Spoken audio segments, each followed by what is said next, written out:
allow me to introduce our distinguished guest speaker for today's session. We are honored to have a remarkable individual with us, and it gives me immense pleasure to welcome and introduce His Excellency Mr. Sandeep Chakravorty, the Ambassador of India to the Republic of Indonesia.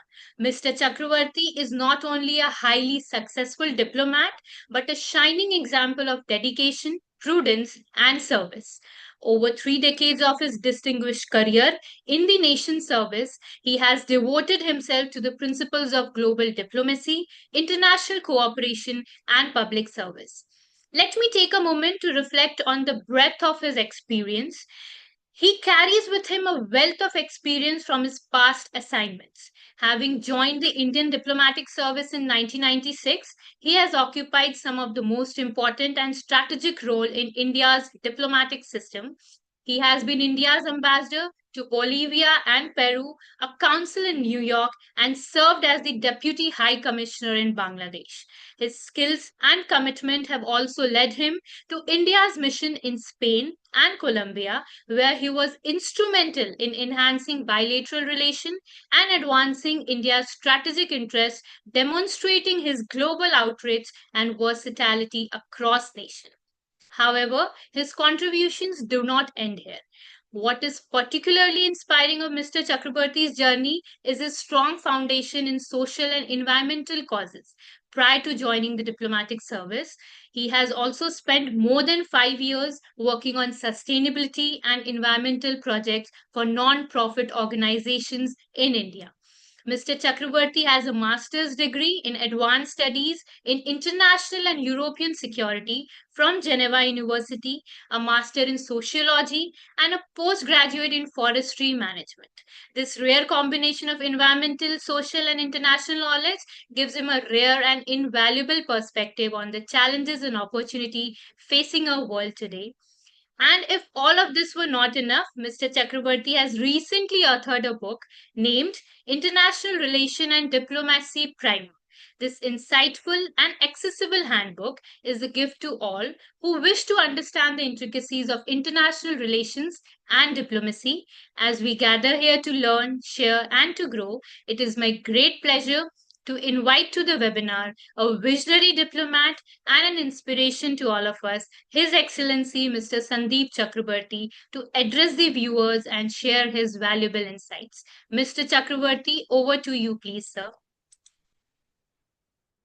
Thank you, Swadha, for that very generous introduction. I was wondering if you're talking about me or somebody else, but thank you very much. And I'm delighted to join this webinar on the regulatory framework for doing business in Indonesia and India.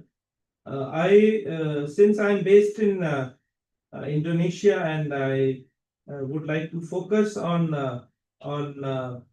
the Indonesian aspect of the relationship, because and how we fare as far as India is concerned. As all of us know, Indonesia is a large country. It's about 280 million population. It is the world's third largest democracy. That sometimes is not understood by most people. It is after India and US. Indonesia is the world's third largest democracy. That is an important factor on with regard to how the country deals with issues, how issues are resolved, how the regulatory framework operates in Indonesia, and also the political risks involved and stability within Indonesia. The per capita income of Indonesia is about $5,000. So in some ways it is double of that of India. So double per capita income as compared to India means greater disposable wealth, and then that has an influence on purchasing power of citizens of Indonesia. Middle class is about 60 million, and like India, it's a young country. It's enjoying a demographic dividend. But more importantly, from the market's point of view, it is the gateway to Southeast Asia, It is a population of about 650 million. And also Indonesia has a network of FTAs and trade agreements with several countries. It's a member of RCEP. It is, I think, also a member of CPTT. And so that opens up opportunities for investors who want to establish in Indonesia. There is I think Indonesia has FTAs with 22 countries, and including being part of ITGA with India, which is presently under review. So ITGA is an important framework for Indian businesses who deal with Indonesia, and it's important to note that it is under review because it's an old agreement, and it has become outdated. The areas in which we have concessions, those are hardly now being traded. New commodities are being traded, new products are being traded, and those are not covered under the purview of ITIGA. So the review is happening this year. Hopefully, we will have a more robust ITIGA in the coming year. Indonesia is also undergoing review reforms. It's opening up. It is seen in the omnibus law, the online submission system, and there is a revised positive investment list. And these are meaningful steps aimed at simplifying licensing, enhancing transparency, and opening up sectors to foreign investment. Foreign investment is open, 100% investment is open in most sectors except a small negative investment list. And every day we are hearing that new and new businesses are opening up to foreign investment, particularly in ICT, health, transportation, agriculture, mineral resources, construction. These are the areas where foreign investment are welcome. The president, since he took office in October of 2024, has come out with an Astachita policy. It is eight rather priority areas where he wants to make movement, where he wants foreign investment, where he wants to make a difference in Indonesia. So this include manufacturing, trading, education, construction, mining, and he wants to also embark on a green transition, more opportunities for renewables. So basically, Indonesia is now in a process of what I would say churn, in the sense it is undertaking reforms. It wants to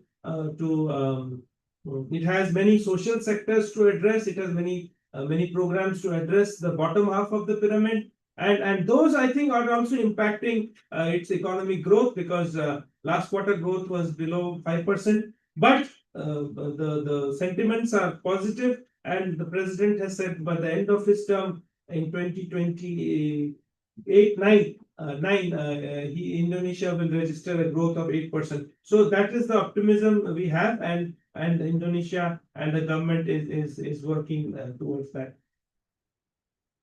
We are the third or the fourth largest trading partner, depends on yearly statistics. But as you may be aware, Indonesia has enormous surplus. In 2023, it was $17 billion.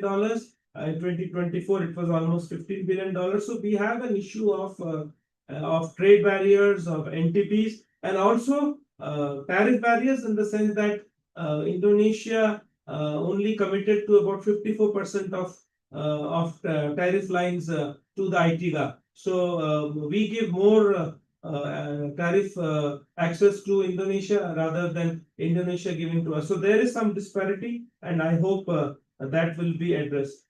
Also, there are new barriers, in the sense which are affecting trade and investment. One of them is TKDN, which is the local content rule. 40% TKDN is enforced, so that sometimes creates problems. And there is a elaborate system of quotas and licensing. So India of the 1990s and early 2000s, where we had not yet done away with our quota and licenses. That system prevails to some extent in Indonesia still.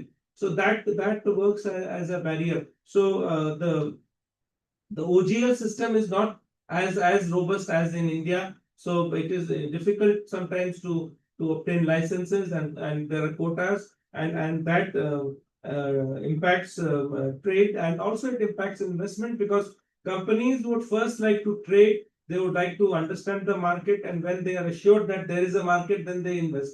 But if you are putting barriers, and if you say that no, you can only import a certain number of products per year, then that harms investment plan. So this is the general scenario that is affecting trade and investment sentiment in Indonesia. Having said that, there are over 100 Indian companies present in Indonesia with offices in Indonesia. Many have manufacturing, others are representative office, but they are doing business in Indonesia, and that number is growing. That's a very healthy indicator. Every now and then we are hearing about Indian companies wanting to establish in Indonesia, and that is a positive development. There are processes which allow foreign companies to establish quickly in Indonesia. The process of granting permissions and all is easy. There is an investment agency here called BKPM. They are very friendly. They support in foreign investors. They have an India desk, and often we take our issues and problems to them, and they do provide solutions. So I would like to strongly recommend BKPM for being a friend of Indian investors.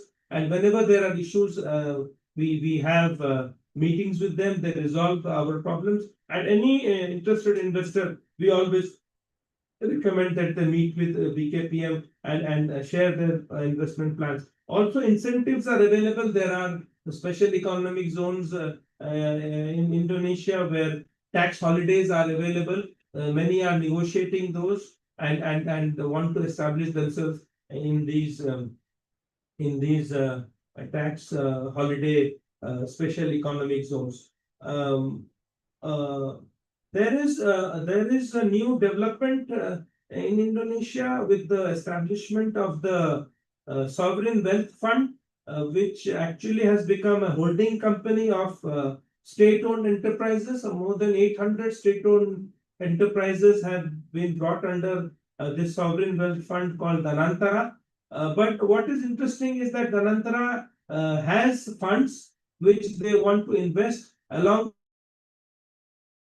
projects. So if there is an Indian investor which is looking at investing in big projects in let's say in the mineral sector or infrastructure or ports or airports or in mining, then you could collaborate with Anantara. Recently, Qatar has agreed to co-invest with Anantara in projects in renewables. But that option is available to even Indian investors, particularly if you are looking at areas such as agriculture or manufacturing, then Dhanantara would be interested. Um, I don't want to get into too much of detail because there are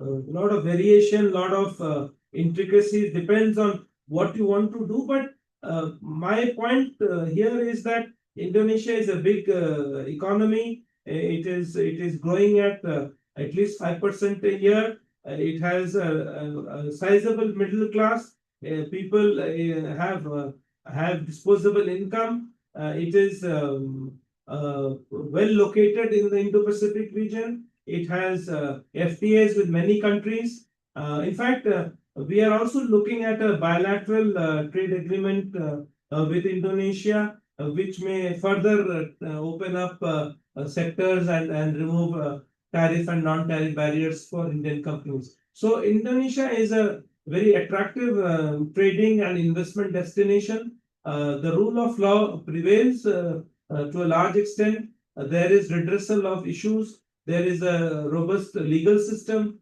There is a hand-holding organization, which is the BKPM.